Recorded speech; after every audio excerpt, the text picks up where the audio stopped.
बदनामी और तलाक। राधा बस रोए चली जा रही थी। उसके आंसू रुकने का नाम नहीं ले रहे थे। वो अपनी माँ से बार बार एक ही बात कह रही थी, मुझे बदनाम कर उससे क्या मिला, सिर्फ उसे डाइवोर्स तलाक आसानी से मिल जाए। उसने मेरी नाम गैर मर्दों के साथ जोड़ दिया, मेरी जिंदगी नरक बना दी। मेरे पति होते हुए खुद मुझ पर इल्ज़ाम लगा रहे हैं। ये वही इंसान हैं जो कल तक मेरे सब कुछ करने को तैयार थे, दिन को रात कहने को तैयार थे। आज अपने अलंकार में मुझे नीचा दिखाने के लिए मुझे तलाक दे रहे हैं। मेरी गलती क्या है? अपने और अपनी बेटी के लिए आवाज़ उठाना। अब लोग भी मुझसे अजीब नज़र से देख रहे हैं, गंदी बातें करते हैं। रास्ते पर चलना मुश्किल हो गया है। सहेलियों ने भी मुंह फेर लिया। बस कुछ ही मुझे समझती हैं और मेरे साथ हैं। माँ, आपका भाई बहन का साथ और बेटी का प्यार साथ मेरा हौसला बढ़ता है। मैंने भी फैसला कर लिया, मैं लोग के ताने से, बदनामी से ना ही झुकूंगी, ना ही रुकूंगी। अपने आत्मसम्मान और हक के लिए बिना थके लड़ूंगी। लोगों से, उस इंसान से जिसने इंसानियत ही नहीं रही।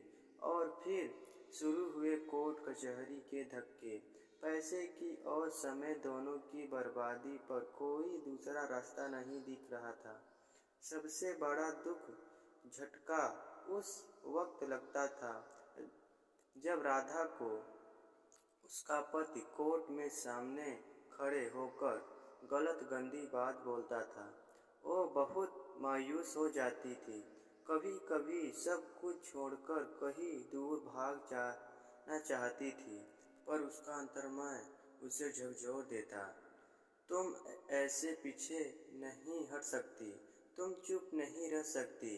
और राधा फिर हिम्मत कर खड़ी हो जाती, अपने बेटी के हक के लिए सोचती। मैं मजबूत बनूंगी, तभी बेटी को मजबूत बना पाऊंगी। जैसे जैसे कोर्ट में केस आगे बढ़ रहा था, राधा का आत्मविश्वास भी बढ़ता जा रहा था। राधा बेझिझक अपना काम करने लगी थी। उसे महसूस होने लगा था लोगों के सामने एक अच्छी शादीशुदा जिंदगी का दिखावा करना बहुत गलत था। अगर उसने कुछ लोगों को भी सही बात बताई होती, अपनी परेशानियां बताई होती, तो आज ये दिन न देखना पड़ता। लोग उससे मुश्किलों को समझते। गैर जो होना था हो गया सोचकर राधा ने ठंडी सांस ली। अब वो खुलकर जिएगी अपनी जिंदगी। उधर राधा के पति को भी एहसास हो गया था, उसने राधा पर झूठे इल्जाम लगा मुसीबत मोल ले ली है। उसने तो सोचा था राधा जैसी समाज में एक अच्छी जिंदगी जीने का दिखावा करने वाली औरत मुंह बंद कर चुपचाप घर में बैठ जाएगी, पर हुआ सब कुछ उल्टा। राधा ने तो घरेलू हिस्सा की सच्चाई सबके सामने लाकर रख दी थी। कुछ सबूत भी जुटा लिए थे। राधा ने वो सब अपनी बेटी के साथ जीना सीख गई थी।